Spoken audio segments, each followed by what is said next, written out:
Olá amigos, boa tarde, bom dia, boa noite, sejam bem-vindos aí ao canal do YouTube.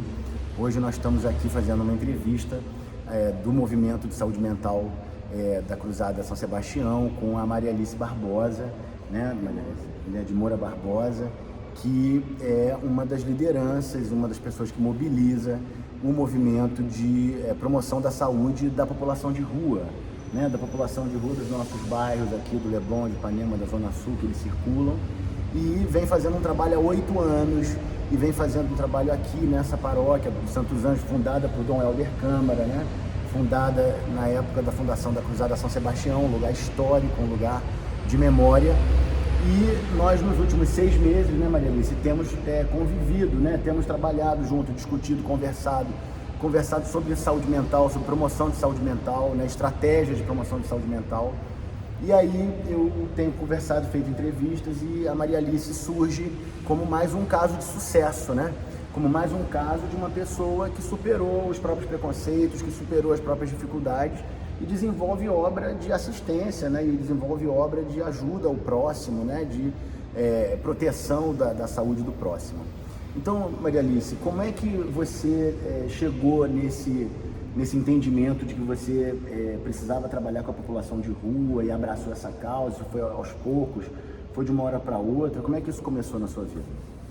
Então, eu frequento essa paróquia já há bastante tempo, né, desde a minha infância. Foi aqui que eu fui batizada e já havia muito tempo assim trabalhando dentro da paróquia. Assim, eu provavelmente tinha alguns movimentos da igreja que tinha, eu participava, fui catequista, participei de grupos jovens, fiz encontro. E os padres que foram vindo aqui, eu fui me empenhando, fui ajudando em todas as pastorais que tinha aqui, né? E eu acredito que esse trabalho veio através, dentro de mim, a minha mãe já tinha uma coisa dela, que ela gostava de ajudar. Sei. A minha mãe, por uma pessoa que ela criou nós sozinha, assim, em casa e tal, e ela ajudava muito a gente na cruzada, as pessoas que não tinham família, pessoas que iam ali em casa, ela teve um rapaz que ela cuidou, tirou o documento do rapaz, ela tinha aquela caridade, minha mãe fazia muito caridade. Eu acredito, provavelmente, que eu devo ter Recebido esse exemplo dela. E aí vim para a paróquia, esse trabalho, eu sempre gostei de ajudar, eu sou soldado de saúde, né? Tenho uma formação de técnico de enfermagem, também gostava de ajudar também nos hospitais, nos pacientes e tal. Acredito que depois que eu vim para cá, eu fazia parte do movimento dentro da igreja, que era a Renovação Carismática. Sei. E nesse movimento de Renovação Carismática, na época era do padre, hoje que o Dom Célio, né? Sei. Que hoje é bispo. Sei.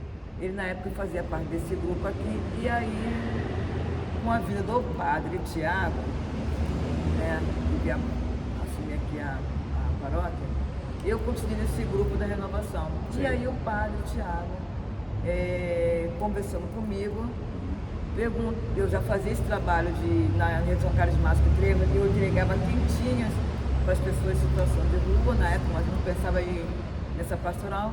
Sim. Aí o padre perguntou se eu não queria continuar com esse trabalho de ajudar as pessoas em situação de rua, saindo da renovação carismática, onde eu era coordenadora, e pudesse ele formar um grupo da pastoral de rua.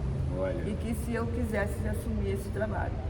Quando eu falei sim para ele, a gente não pensava que ia chegar como chegou hoje, porque nós começamos esse trabalho antes da pandemia, entregando as quentinhas na rua, andando com carrinho, entregando sopa, e quando veio a pandemia, eu ainda continuei ainda com poucas pessoas, levando a comida para essas pessoas da rua, né? Sei. E no carrinho, fazia comida aqui na paróquia e levava para uma praça.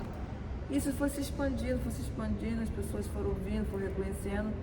Quando acabou a pandemia, a gente continuou ainda com esse trabalho de morador de rua. E eu vejo que nesse momento que nós estávamos fazendo esse trabalho, eu sentia no meu coração, Deus tocando no meu coração, que ele não queria só entregar, que ele entregasse só a quentinha, mas que fizesse um resgate. Sim. Resgatasse essas pessoas, levando para uma casa de acolhimento.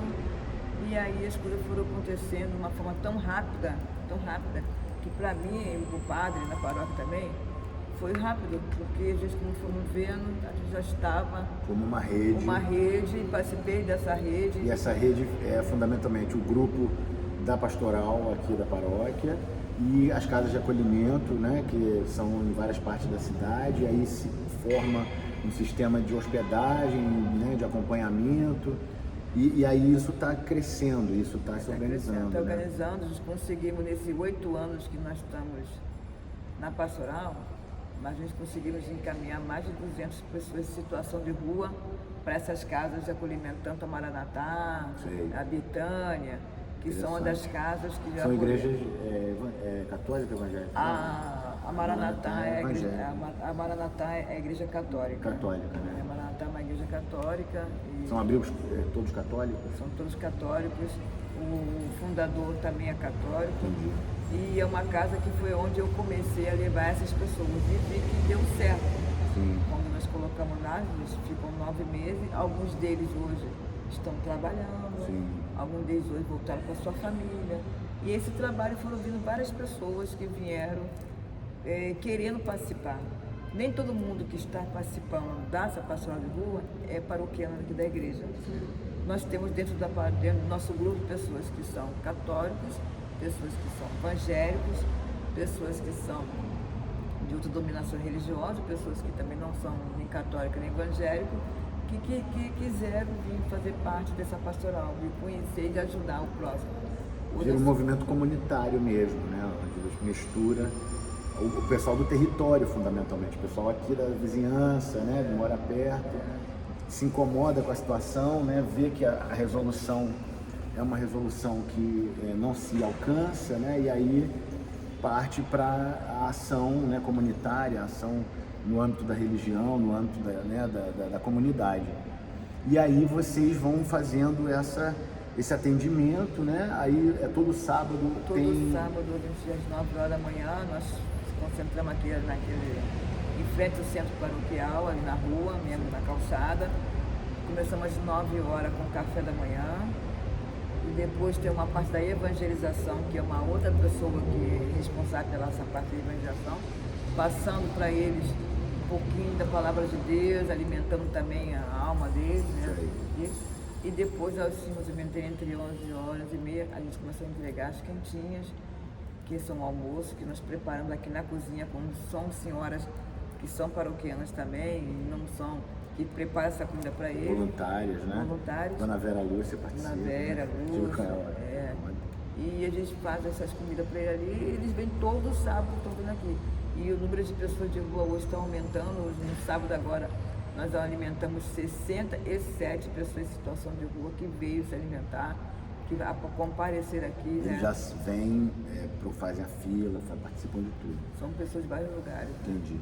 E uma das coisas que a gente conversou, né, nas nossas reuniões, é que a gente vai vendo que tem uma demanda de psiquiatria nessa população, né? De que eles acabam que tem uma marca assim de doenças graves, né? Como é que você percebeu isso? Como é que você foi, né, descobrindo isso assim nesse contato? A gente, quando começou a ver que quando eles vieram para cá, a gente percebeu que alguns deles tinham um pouco de esquizofrênico, pessoas que têm problema mental, e a gente ficava naquela demanda de muitos alucinação, vindo voz, comportamento violento, né, agitação, né? Muitos bem, muito forte muito isso, muito abuso também de substância, né, muito álcool, muito drogas, crack, né, coisas mais pesadas, né? E aí você foi vendo que tinha algo. Eu vi que tinha algo e eu falei assim, opa, a gente tem que abrir como é que a gente vai lidar com isso. Porque nem todo mundo ali tem essa noção, essa experiência, porque a gente queria acolher essas pessoas sabendo que não tem casa para esse acolhimento das pessoas que são psiquiatras. E a gente tinha que saber como é que a gente poderia estar lidando, saber descobrir essa tendência deles terem esse problema mental, né? Sim. E eu comecei a tentar buscar isso, tentar procurar montar aqui para o nosso grupo tem uma psicóloga para nos orientar para essa questão, na saúde mental. Para a saúde mental, para saber como é que a gente lidar com as pessoas que vêm nos à procura, saber muitas vezes já aconteceu de lance aqui, de ter brigas, situações muito agressivas, a gente sabia se contornar. Então a gente estava tentando descobrir essa questão, como é que a gente pudesse avançar mais, né? E eu comecei a buscar isso para mim, né? Para essa experiência, para poder lidar com esse tipo de pessoas que vêm buscar aqui, nós, né? Que eles chegam aqui, a gente tem que... casos graves, né? A pessoa... A gente tem aí o Frank, que ele veio muito aqui, tem outros também que é saúde mental também, que é psiquiatra, que chega aqui para comer, mas eles vêm, comem, depois vão embora. Então a gente fica buscando isso, como poder ajudar ele, né? Essa questão da assistência da doença mental grave é um problema na política pública brasileira. O meu trabalho lá do Hospital do Engenho de Dentro era um trabalho que tinha resultados em doenças graves, esquizofrênicos, né? Pessoas que estavam com longo tempo de hospício, múltiplas passagens pela rua, e isso realmente não avança nessa sociedade nossa, né? Parece que a coisa da psiquiatria é um pouco apagada, eu tenho a impressão, né? Em vez de ser valorizada e desenvolvida, fica um pouco no apagamento. Agora, você estava falando da sua mãe, né? Que a sua mãe foi o grande exemplo de caridade, assim, que você viveu, né? Na sua formação. E a sua mãe nasceu na Praia do Pinto? Minha mãe nasceu na Praia do Pinto, como minha mãe e meus irmãos. Aqui, né, na Praia do Pinto. Eu não nasci não, nasci na Cruzada. E ela, a história, minha mãe foi uma pessoa muito trabalhadeira, uma mulher guerreira, que criou seus filhos com toda dificuldade, uma demanda muito grande, que a gente sabe como é que é a Cruzada. E os meus irmãos, cada um ali nessa luta, ela a gente levava eles para o negócio de trabalho. Um trabalhou aqui na ABB, pegando bola, o outro trabalhou na padaria, o outro trabalhava na feira. E a minha mãe ali sozinha, criando os meus irmãos, né, 7 filhos sozinha. Então esse exemplo que eu vejo a minha mãe nessa luta, eu me espelho nela, né, dessa mulher guerreira que sempre nos ensinou a respeitar o próximo, a ajudar o próximo. E nenhum dos meus irmãos, graças a Deus, não deram para nenhum desses vícios das drogas, morando dentro de uma comunidade dessa. Nenhum deles se envolveu, nenhum deles se misturou, nenhum deles deu dor de cabeça para ela, morando aí dentro. São quantos irmãos? São 7. 7 irmãos. Você e mais 7? Eu, contando comigo, é 7. 7 filhos. E como era o nome da sua mãe? Laura Barbosa de Moura. Laura Barbosa de Moura. E a Laura, ela nasce na Praia do Pinto e seus avós... Minha mãe, na verdade, ela não nasceu na Praia do Pinto. Minha mãe, ela nasceu em Iguaba. Região dos Lagos. E aí ela conheceu meu pai, vim pra cá, né? Sim. E ela veio morar aqui na Praia do Pinto, onde ela começou a ter essa criação com meus irmãos. Meus irmãos contam uma história como que era a Praia do Pinto. Depois ela veio para a Cruzada, o João Elton começou a... Fundou a Cruzada, aqui. né? Foi aí que eu... Vocês foram das primeiras famílias. Eu nasci em 1965, a Cruzada, eu acho que é... 57. 57. Então... E o incêndio da Praia do Pinto foi 69. Você tinha 4 anos. Você lembra? Não lembro nada. Você é a caçula? Sou caçula. Então os teus irmãos mais velhos têm muita lembrança.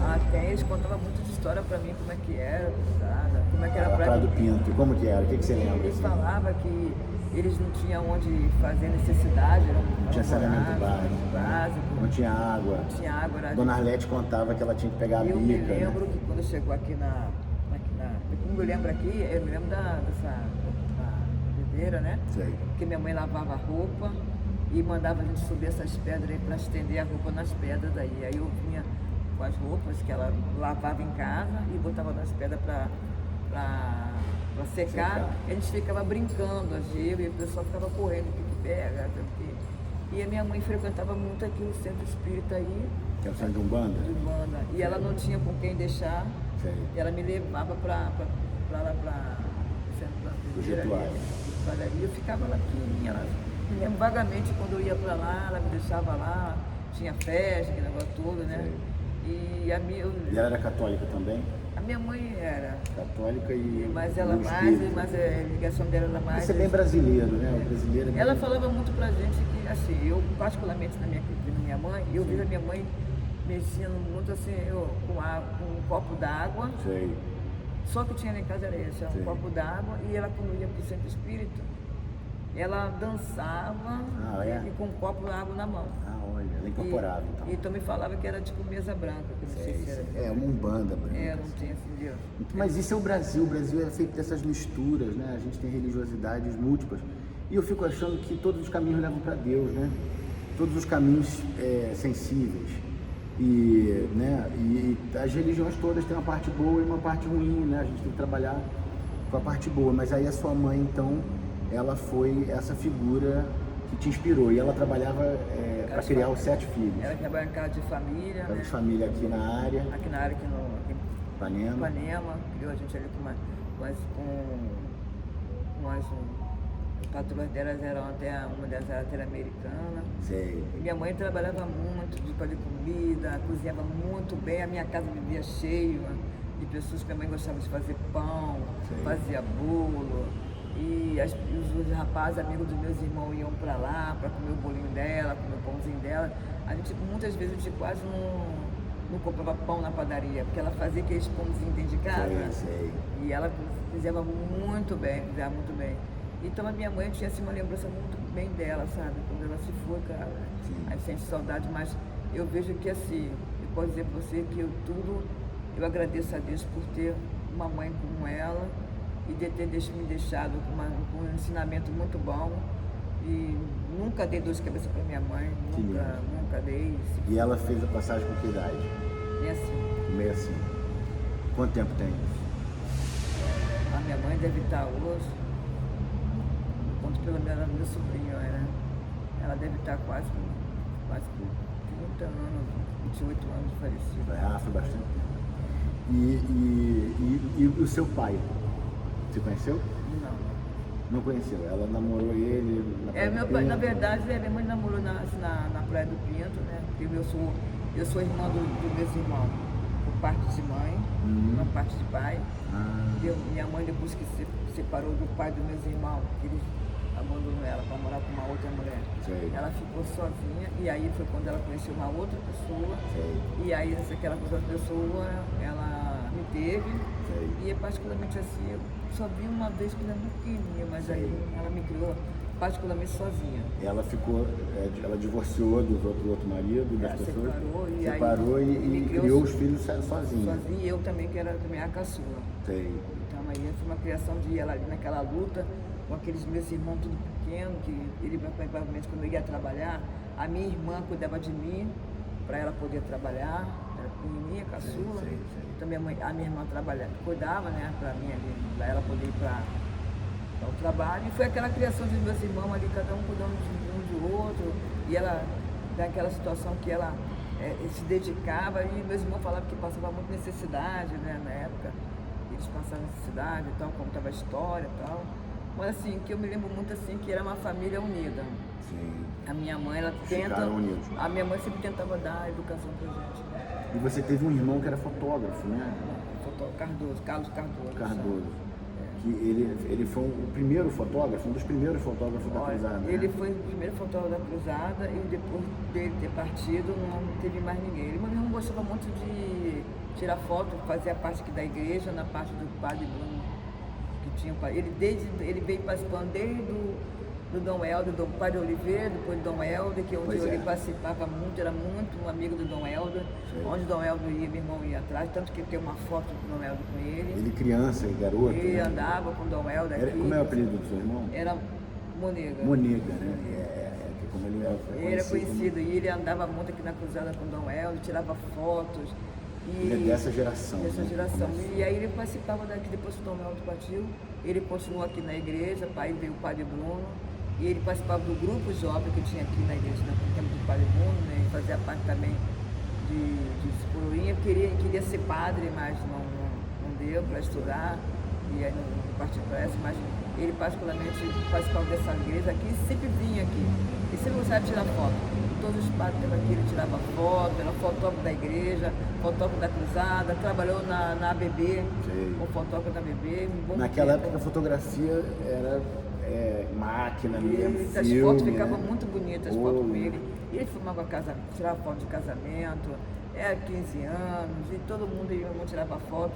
E as fotos, ele era chamado para para poder tirar foto de todo mundo. Então tinha assim um conhecimento. E também meu irmão, ele ajudou muita gente com a escritura dentro da cruzada, né? Sei. Década de 80, ajudou muito. Tem Governo pessoas, Brizola, né? Isso, ele tinha, na época, tinha pessoas que não tinham escritura, ele ajudava, ele orientava nessa parte também. Sei. Muita gente assim. E essas fotos que ele fez ao longo dessa carreira, estão aonde? Estão guardadas, estão Então, essas arquivadas? fotos, tem umas fotos que estão com a filha dele. Com a filha dele. Mora onde? Mora lá em Pedro Guaratiba. E tem um acervo, então. Tem uma foto que as pessoas estão até pedindo essas fotos para poder, né? Pois é. Guardar de lembrança. Já conversei com o meu sobrinho, né? E tem a foto também da bebê, também de alguns sócios também que pedem. Então tinha muita foto de muita gente que teve esses casamentos, 15 anos, pois é. Entendeu? Que é uma história. Não, são memórias, exatamente. Isso, nessa ideia de promoção de saúde mental, é fundamental a restauração de memórias, né? Que a gente até falou bastante sobre isso na última sessão nossa lá, de anamnese, né? De restauração de memória. Isso aqui é uma restauração de memória também. Né? Olha quanta memória você já lembrou e vai ficar gravado e a gente publica, vai para a internet, as pessoas assistem, ficam sabendo das histórias. E me parece que é um pouco esse o nosso desafio, que é acordar as memórias de nós próprios, né? E acordar a memória da nossa comunidade, porque o que eu entendi que essa coisa da loucura, né, da doença mental, ela tem muito a ver com isso, com o apagamento das memórias e essa coisa das violências, dos traumas, né? Que justamente quando a criança, o adolescente, ou o adulto também passa por um trauma, passa por uma violência, a primeira coisa que acontece é apagar as memórias. Aqui é como se fosse um sistema automático do corpo, né? Ele tranca as memórias, aquele período ali tenta ficar apagado, mas ele volta como sintoma, né? Volta como depressão, como ansiedade, em casos mais graves, com vozes, com alucinações, né? Com coisas violentas. Entendi. E você, como é que você está vendo assim os desafios agora do seu grupo, os desafios da comunidade? O que você está vendo no futuro próximo, assim, que você acha que a gente deve prestar atenção, que a comunidade deve estar atenta? E como é que você acha que pode melhorar, né, esse trabalho de atender as pessoas com doença mental grave, né? Então, eu vejo que com essa demanda de número de pessoas vindo, buscando o tratamento, e hoje em dia eu ia até eles, perguntando se eles queriam se internar, eu encaminhava eles, muitas vezes eu levava eles até lá, para essas casas, passei a conhecer um pouco a casa também, para saber como é que a casa tinha esse trabalho e tal. Sei. Mas eu vejo também que a demanda cresceu também dentro da cruzada. Não era só os moradores de situação de rua, era também pessoas que moram dentro da cruzada, que descobriram esse trabalho que eu faço e começaram a vir me procurar.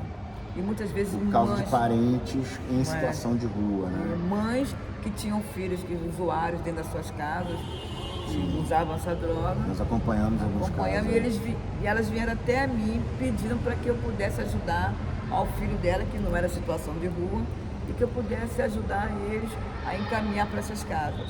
Eles vinham até mim buscar. Então isso foi crescendo na cruzada de muitas pessoas. Então da cruzada eu consegui resgatar alguns moradores que hoje estão internados, já estão voltando para casa, voltou de novo, umas 5 rapazes aqui da cruzada. E uma casos moça, de sucesso que você foi acompanhando, aí conseguiu hospedagem, aí vai, aí consegue um trabalho, Aí mas é importante a sua experiência justamente que indica, né? Indica caminhos, né? E indica por aqui, que é justamente o que a gente teve também de experiência lá. Quer dizer, uma das questões que me parece crucial é a hospedagem, né? A hospedagem, a nutrição, né? Muitas vezes estão em situação de desnutrição, né? Onde né, tem um poema que fala que antes da ética vem o estômago, né? Então a pessoa tem que comer para poder, né, pensar. E também a questão da psicoterapia, que é o que a gente está começando a debater, aprendendo a fazer junto, essa coisa de restaurar memórias, né? De trazer os trabalhos da comunidade, por exemplo, esse acervo do seu irmão pode ser uma coisa de grande impacto, porque vai mostrar fotos de pessoas que já faleceram, que já estiveram aqui, como eu tenho um monte de fotos também de Dona Irene, de Dona Arlete, do próprio seu Jair, né? Então a gente, trabalhando essas memórias, a gente vê isso. Então você vê uma necessidade de fortalecimento de algumas estratégias, né? Talvez mais hospedagem, mais recurso para nutrição e mais recurso para psicoterapia, né? Que eu acho que é o que a gente está no momento de fazer, né? Essa ideia de uma política de saúde mental comunitária, né? Não é uma política de governo, é uma política comunitária, uma política da ação, né, dos atores da própria comunidade. Eu queria ver também assim, porque minha grande preocupação, além de ter essa internação, parece por isso pessoa que a gente internar, eu queria poder ajudar essas pessoas da saúde mental. Como assim? Não tem internação, mas como é que a gente poderia estar trabalhando com essas pessoas? Como é que faz a psicoterapia, né? Que aborda? Porque nós temos aqui um jovem, né, você deve, né, conhecer, Sim, já teve o Bernardo. Bernardo. Tentei ajudar ele várias vezes, e um menino de situação financeira muito boa, um aluno de Santo Agostinho, PH, morou aqui na Gávea, e hoje ele está em situação de rua. De novo. Essa coisa da crise, né? Vai entrando em crise, né? A família não quer contato, tentei entrar em contato com os parentes distantes. Não quer, o irmão não quer ter contato. Não tem vínculo, né? Não quer ter vínculo. Eu queria conversar mais com o irmão para ter uma noção de como poder ajudar ele. Por que o irmão não quer esse contato? Fazer a anamnese da família, saber a história da família, né? Um pouco a história. Isso aí é uma questão na psiquiatria, que a crise que não se resolve se repete, né? E a crise, pelo que eu aprendi, ela é uma tentativa de regeneração, né, da mente. É uma tentativa, às vezes, violenta, às vezes com sintomas, às vezes, né, sob compulsão, sob ansiedade, sob depressão, mas ela é uma tentativa de regeneração. A experiência que a gente conheceu mais significativa nesse campo das psicoses, né, das doenças mentais mais graves, era isso, era uma hospedagem com psicoterapia para psicose, né, que é a psicoterapia do Jung lá, né, que a doutora Anísia da Silveira, que é a nossa padroeira da psiquiatria, né, no Rio de Janeiro, desenvolveu. Então a gente tem que debater muito mais isso, quer dizer, é muito bem-vindo, eu acho, esse debate sobre saúde mental, esse debate sobre saúde mental da população de rua, esse debate de saúde mental da comunidade, né, porque daí a gente vai pensar novas estratégias, vai ventilar novas ideias, trazer novas práticas. Uma coisa que a gente tem feito, né, é sempre olhar outras experiências, né, olhar outros grupos, né, outras experiências positivas, experiências, né, fora do Brasil, né. Então, grupos na Jamaica, né, grupos na África, grupos que estão trabalhando com esquizofrênicos, com pessoas com doença mental grave, que têm resultados positivos. E o que eu acho fundamental é a união, né? E o que a gente tem também discutido sobre isso é por que você acha que a união, às vezes, é tão difícil no contexto comunitário, no contexto até do bairro, no contexto, né, da cidade? O que você, na sua opinião? Então, eu vejo que as pessoas ainda assim, não vou dizer que aceitou a pastoral de rua, ainda tem uma crítica sobre o nosso trabalho aqui, viu? Algumas pessoas ainda criticam, falando que o trabalho da população de rua aqui está dando muita comida para a pessoa, gerou isso, gerou aquilo, número isso. Eu falei para ele que não, pelo contrário. As pessoas não entendem que o trabalho nosso não é dar comida. O trabalho da população de rua, o trabalho da própria rua, o nosso trabalho aqui, que nós fazemos aqui na pastoral, é resgate de vida. É isso. Nós estamos dentro de uma comunidade, na Cruzada São Sebastião, que nós sabemos que tem muita droga. Várias emergências, saúde mental, né? E as pessoas de saúde mental, a gente ali na rua é onde eles chegam, é onde nós somos acolhidos, é onde que eles são escutados, onde ele pode estar dialogando com nós ali. Sim. E ali onde eles muitas vezes não são reconhecidos, não são vistos pela rua. Nós conversamos e temos aquela amizade na rua quando eu passo. Eles me abordam na rua, me chamam de tia. Você tem vínculo com eles. E eu paro, converso, muitas vezes eles fazem o questionamento conhece eles, sabe pelos nomes. Eles me conhecem, tia, você está sendo conhecida até outras igrejas, outros trabalhos. Veio um rapaz há pouco tempo aqui, que mora na ilha, e ele veio para cá para procurar ajuda, e ele foi na Igreja da Paz, em Ipanema, e chegando lá ele pediu ajuda. E lá na Igreja da Paz, uma pessoa que atendeu ele falou que lá não fazia esse trabalho e não tinha como resgatar ele. Pois é. Aí depois falou para ela, vai naquela paróquia lá, perto daí da igreja, perto da 14ª, que é Santos Anjos, que lá naquela igreja eles fazem esse trabalho de resgate de vida. nós aqui não fazemos. Aí ele chegou até aqui, encontrou um funcionário e o funcionário falou, temos sim, todo sábado. Mas eu queria que fosse hoje, porque eu não estou me aguentando, eu sou usuário. E ele falou assim, qual o nome dela? Maria Alice. Nesse momento eu estava chegando. E aí quando eu estava chegando, ele veio, alguém me apontou. Ele, você que é a Maria Alice? Eu falei assim, sim. Ele foi me contar a história, eu fui, resgatei ele e mandei para Maranatá. Então, são assim, a gente, a referência hoje da pastoral de rua, hoje, em todos os lugares, ela é reconhecida. As pessoas sabem, tem uma igreja onde as pessoas lá dão um almoço, dá café da manhã. Persiste, né? Vários anos. Porque isso aí é uma coisa importante que a gente tem conversado também, né? Que para haver desenvolvimento mental tem que ter vínculo, né? Tem que ter ligação de afeto, né? Tem que ter uma ligação emocional entre as pessoas, e nessa relação de emocional de confiança, né? As pessoas vão confiando em você, vão te identificando, você vai aparecendo sempre, você não falta, você está aqui, está sempre disponível, né, com eles. Então isso vai criando uma relação que a Nízida Silveira chamou de afeto catalisador, né? Que é a relação de desenvolvimento e desenvolvimento terapêutico, né? Então a gente vê muito isso. E o que os casos de sucesso que você acompanhou, né, nesses 8 anos foram isso, né? Foram pessoas que você conseguiu saber a história, onde eles estavam, e aí se ligaram contigo, se comunicavam com você, né? Você, eu tô aqui, vou sair, vou entrar, né? Eles conversam comigo, eles me ligam, né? Isso é um trabalho que você já está fazendo, que a gente tem que conversar, que você é psicoterapeuta, né? Isso produz um efeito de organização mental, né? De resgate de vidas, né? Organização mental é resgatar a vida, né? Promoção de saúde mental. E o que essa experiência certamente pode ajudar é isso, né? Como é que organiza mais grupos para acompanharem, né? Para ter esse abrigamento, né? Que é realmente fundamental. Ninguém consegue se tratar na rua, né? Ninguém consegue fazer nada na rua, né? A rua é um ambiente realmente muito violento, um ambiente de enlouquecimento permanente, né? De crises e ataques. E aí você consegue. São quantas casas hoje que você conta assim, de apoio? A Maranatá, ela deve ter hoje umas 18 casas. No Rio, contando tudo. No estado do Rio. Temos fora do Rio. Fora do Rio nós temos 2, no Maranhão e Minas. Sei. Na região do Lagos também eles têm também uma outra Maranatá também. Sei. E aqui no Rio ele tem, né? Várias casas, como a mais próxima pra gente ir é aqui do Cosme Velho. Mas tem Cosme Velho, tem Bangu, tem Nova Iguaçu, tem Caxias, tem Vila Kennedy, tem Valqueire, tem Cordovil e outras casas que têm esse acesso, né? E eu, quando eu quero vaga, eu costumo ligar para uma dessas casas. Mas é para Bangu, para Valqueire e principalmente a casa que eu mais levo é o Cosme Velho, aonde mais próximo.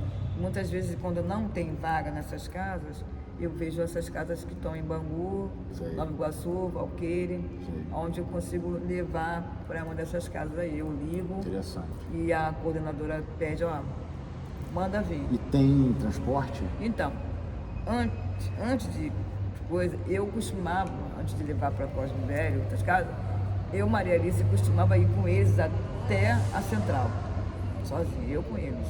Eu fazia o boletim de ocorrência aqui na 14ª, porque eles não têm documento, fazia o boletim de ocorrência com eles. Eu pegava um metrô com eles, ia até a central e eu colocava eles dentro do ônibus. A gente não dava dinheiro para eles, colocava dentro do ônibus e eles iam para Nova Iguaçu. Então eu começava e depois, uns tempos para cá, a Segurança Presente tinha uma assistência social. Eu fiz uma parceria com o pessoal do Livro Presente, com a assistência social, e ela passou a vir aqui e eu passei a encaminhar os moradores de situação de rua para eles lá. Elas pegavam, botavam na viatura e levavam para as casas onde eu arrumava vaga. Ou era para Bangu, era para Nova Iguaçu, para Cosme Velho. A Segurança Presente acabou ajudando ali. Ajudou muito, as meninas eram e isso também é uma coisa que tem que, eu acho que o poder público tinha que ter uma, eu acho, depois, né, que eu também trabalhei na Secretaria de Saúde e tal, tinha que ter uma postura mais favorável à participação comunitária e esse tipo de desenvolvimento de parceria, né? Que isso ajudaria a política pública a acontecer, especialmente no campo da saúde, né? Porque, por exemplo, meu irmão, a questão do SUS, da população de rua, da clínica da família, não chegou ali, né? Não aparece, né? É muito pouco, porque eles não entendem que isso é um problema de saúde, né? Que é um problema da saúde da comunidade. está aumentando a população de rua na comunidade, isso afeta a população, isso é sinal de que a saúde de todo mundo está deteriorando, né? A doença cardíaca, a doença pulmonar, vai aparecer mais, né? Doença autoimune, como a gente tem falado também, que eu, né, me surpreendi pela quantidade de casos de doença autoimune que eu estou atendendo aqui na comunidade, Tem né? bastante. Nefropatia, lúpus, surdez, né? Muita coisa na Cruzada tem. Que é trauma acumulado, né? Os traumas vão aparecendo de várias formas, inclusive como um morador de rua, que acaba que você pode falar bem sobre isso, que a história deles é uma história de muita violência, né? De muito trauma de família, né? De muito abandono, né? Eles muitas não tem vezes... estrutura nenhuma, né? Não tem ninguém, né?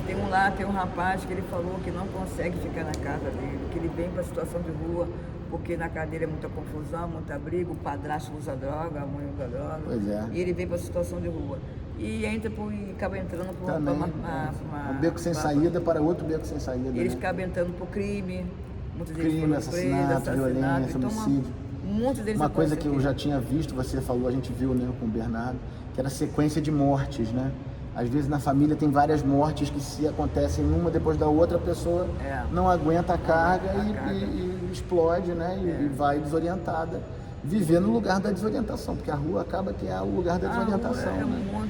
Esses carros passando, eles são atropelados, né? Se machucam. E eles muitas vezes eu passo a entender, mas, poxa, vocês têm uma casa que não te encaminha a vocês. Pois é. Vocês ficam lá, depois você sai. Aí foge. Por causa de um auxílio do governo, que você vem para a rua de novo, vive nessa situação de ficar na rua, de risco, de ficar dormindo no papelão. Já tivemos umas 3 mortes de situação de rua, de uma jovem, tivemos de um senhor, tivemos mais outra morte. Pois é. Isso no último ano, no último 2 anos? Tivemos agora mesmo nós tivemos uma morte de um rapaz daqui da morador de situação de rua, que ele morreu numa doença e até hoje ele não foi enterrado, porque não tem documento. A irmã estava fazendo de tudo para enterrar. Está no congelador. Está lá no Miguel Couto e não consegue enterrar ele. É terrível, né? E aí morreu. Teve um senhor que já tem, acho que vai fazer 1 ano agora, que também morreu em situação de rua. Um senhor que tinha uma situação financeira boa, morava em Curitiba. Falava vários idiomas. O cara tinha dinheiro, a família tinha dinheiro. E morreu porque bebia álcool. Eu acompanhei um paciente uns 2 anos atrás, que era tio de um aluno meu, que era um cirurgião cardíaco, um médico, e aí fez uma depressão muito grave, ficou muito deprimido, e aí surtou e pirou, e aí foi pra rua, ficou maluco, não sei o que, gritando e tal, foi pego pela polícia, foi levado pra UPA de Teresópolis. Aí na UPA de Teresópolis, segundo esse aluno meu apurou, deram um antipsicótico em dose muito alta e o cara morreu. Um cirurgião cardíaco, um médico que era todo... Tem muito isso aqui. Todo poderoso. Pois é. Nós temos aqui um rapaz, que agora eu consegui resgatar ele, né? É um psicólogo. Pois é, de rua. Morando na Barana Torres. Pois é, eu acho que essas histórias... Situação financeira boa. É muito bom a gente falar sobre isso e publicar isso, porque isso também ajuda as pessoas a entenderem que ninguém está livre de sofrer uma sequência de traumas, né? E pirar e ir pra rua. Ninguém está livre. Todo mundo pode acontecer, e quando a gente for ficando muito velho, a gente vai ficando desorientado também, né? A gente pode ir pra rua qualquer hora dessa. E a rua teria que ser um lugar de políticas públicas de promoção de saúde, né? A rua não tinha que ser um lugar de violência, de medo, e de ataque, de discriminação, né? Então, uma das questões que a gente sempre fala e a gente, né, debate nessa questão da saúde mental é a questão do espaço público, né? A questão da gente ter políticas de espaço público e nós, do ponto de vista comunitário, termos essa preparação de, quer dizer, o nosso espaço público está sendo um espaço violento, né? Um espaço de medo, um espaço de roubo, né? Um espaço de discriminação, de rejeição, ou é um espaço onde tem movimento, onde tem comércio, onde as pessoas se conhecem, onde as pessoas se apoiam, onde a comunidade trabalha junto, onde uma coisa que a gente tem que fazer, não vamos conseguir fazer, nós estamos aqui na igreja pedir a Deus para ajudar a gente, mas criar um hotel com tratamento, um hotel com psicoterapia, um lugar onde as pessoas possam ser acompanhadas, né, para esse cenário de doença grave, onde elas possam se alimentar, onde elas possam tomar banho, né, que foi o que a gente tinha no hospício. É um crime, é um pecado, porque está tudo abandonado lá. As áreas que a gente tinha, que hospedava a gente tinha projeto, tinha gente de rua, gente de fora, gente da comunidade, está hoje abandonado. E um hospício do Engenho de Dentro, que eu não sei se você chegou a visitar ou conhecer, mas é um lugar imenso, assim, são 3.000 metros quadrados, são vários quarteirões no Engenho de Dentro, com vários prédios, né? Daria para fazer atividades terapêuticas, atividades culturais, né? Atividade de movimentação comunitária, muito grandes e muito importantes. Mas eu acho que nós temos aí uma missão de mobilização comunitária, né? De mobilização dos afetos, né? De mobilização dessa noção que é a noção da nossa história. Muito legal você falar da Laura. Da minha mãe. Sua mãe. E muito legal falar da história dela na Praia do Pinto, dos seus irmãos na Praia do Pinto. Porque realmente a Praia do Pinto é o ponto comum aqui de todo mundo, né? Todo mundo viveu a Praia do Pinto. E a Praia do Pinto eu tenho para mim que é uma espécie de quilombo do Leblon, que foi ficando e que foi ficando e que estava ali. E dessa maneira a Cruzada é o último quilombo do Leblon, né? É a última comunidade de resistência do que é o povo brasileiro, né? Que os indígenas, os tamoios, que, né, desapareceram, os africanos que foram trazidos, né, se organizaram, né, do jeito que deu, né, do jeito que conseguiram resistir. E é maravilhoso a gente poder saber a história, né, e a história das pessoas, e como você, né, na sua trajetória de vida, superou os riscos, né, como a sua família, né, que isso é legal também pra gente entender e ver que isso não é coincidência, né? Quer dizer, o esforço da sua mãe de manter os filhos juntos e todo mundo trabalhando, estudando, fazendo coisa, né? Ter uma profissão, meus irmãos. Então isso é uma luta muito grande e é uma luta que pode servir de exemplo para as novas gerações, né? Por isso que é importante a gente gravar essas memórias, documentar essas memórias, e a gente está só começando a fazer isso, nós vamos fazer muito mais. Que eu acho que uma coisa que eu gosto de fazer, que é quando a gente começa a fazer o teatro, né?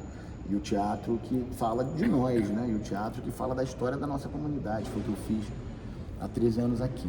Você quer falar mais alguma coisa, mais alguma Não, só mesmo que foi bom, acho que é importante poder falar isso, né? Para as pessoas entenderem o trabalho da Pastoral de Rua, com um grande objetivo a gente poder ajudar aqueles irmãos resgatando a vida. Isso é muito bom. O Dom Helder falava promoção humana. Isso é humano. Né? Isso é maravilhoso, né? Resolveu, né? Ajudou muito. Salvou a nossa comunidade, né? Agradecemos a ele. O que seria de Dom Helder? O que seria de nós sem o Dom Helder? Essa moradia que nós recebemos aí, de poder ter nossa casa num bairro desse. Pois é. Na origem de vocês, onde vocês estão aqui há gerações. Centro, eu acho que é um exemplo de o que ele fez. Eu acho que muito grande. O trabalho que ele empenhou. Eu só queria dizer que a Pastoral de Rua o nosso trabalho, o objetivo do nosso trabalho, para as pessoas poderem entender, como te falei para você, é o resgate de vida. Isso é muito bom. Nós estamos aqui dentro dessa comunidade, dentro dessa paróquia, né, onde o padre apoia, Deus nos ajuda, dentro desse bairro, no meio aqui da Cruzada, de poder fazer algo para ajudar o ser humano. Nós estamos aqui para ajudar as pessoas que estão sofrendo, que estão pedindo ajuda. Tanto que eu te falei para você, não é só morador de rua, é pessoas da comunidade, é pessoas que têm nível do Leblon que está com problema de pirando, né? Por causa das drogas. E o nosso trabalho é esse objetivo. Nosso trabalho está crescendo muito, graças a Deus. Estamos fazendo 8 anos. 8 anos de muita luta, de muito sofrimento, mas chegamos até que chegamos. Podemos estar fazendo esse trabalho, de poder estar lá com você lá, aprendendo com você lá, de poder trazer essa experiência para mim, para o pessoal da pastoral, eu poder ter essa experiência para que eu possa passar para o meu grupo. E a tendência é essa, o objetivo do nosso trabalho é querer resgatar a dignidade dessas pessoas que estão no sofrimento, são pessoas sofridas, são pessoas tristes que ficam na rua. Por traumas acumulados. Né? Passa perto deles, eles têm uma história muito triste, pesada, né? E eles muitas vezes têm vontade até de chorar. Então, é isso que eu tento passar para todo mundo, passar para a comunidade, passar para o nosso bairro, passar para as pessoas que não é objetivo da comida. Muitos falam, vocês depois que vocês deram comida, dando comida aqui, não, a gente não dá comida para eles, mas em compensação, o objetivo nosso mesmo é que a Pastoral de Rua é reconhecida assim, mas que muitos vêm aqui dizer assim, mudei minha história. Pois é. É a promoção humana, né? Eu lembrei desse termo que o Dom Helder usava, que é o trabalho da promoção humana, e é isso. Tem um ditado judaico que fala quem salva uma vida, salva o mundo inteiro, né? Então, quem salva uma alma, salva o mundo inteiro. Então, isso é um trabalho que você está fazendo, quero te agradecer, dar parabéns. Obrigada. É muito legal, é engrandecedor, anima a gente. E com certeza a gente tem muito o que fazer junto aí nesse campo desse debate da saúde mental, de levantar esse assunto, né? De trazer isso para um lugar de menos preconceito também, né? Das pessoas entenderem que ninguém está livre, né? De enlouquecer e morar na rua. E que a partir da gente atender essas pessoas, né? Da gente resgatar elas, resgatar a vida delas, de promover a humanidade delas, nós estamos promovendo a nossa humanidade, né? Nós estamos humanizando a nossa comunidade, nós estamos humanizando a nossa sociedade, o nosso bairro. Então isso eu aprendi muito com os pacientes, né? Os pacientes, se a gente vai rejeitando eles e vai jogando eles para a marginalidade, isso vai embrutecendo a sociedade ao mesmo tempo. A sociedade vai ficando um lugar mais bruto, um lugar de competição, um lugar, né, de cima sobe, de baixo desce, e isso só piora. Então a gente ter o teu exemplo, agradecer a tua qualidade humana, o teu exemplo humano, né, da tua mãe, dos teus irmãos, né, que estão aí há gerações resistindo, né, às pressões de destruição e criando e cuidando e vivendo e fazendo, né, o trabalho da promoção humana, o trabalho de Jesus Cristo, o trabalho, né, do amor, né, de amar o próximo como ama a si próprio, né, que isso é o grande desafio aí, né, que eu acho que você tem feito muito isso aí com uma população que pouca gente tem olho, né, para ver. Muito eu tenho olho para ver mesmo, não conhece, Isso. passar a poder vir, né?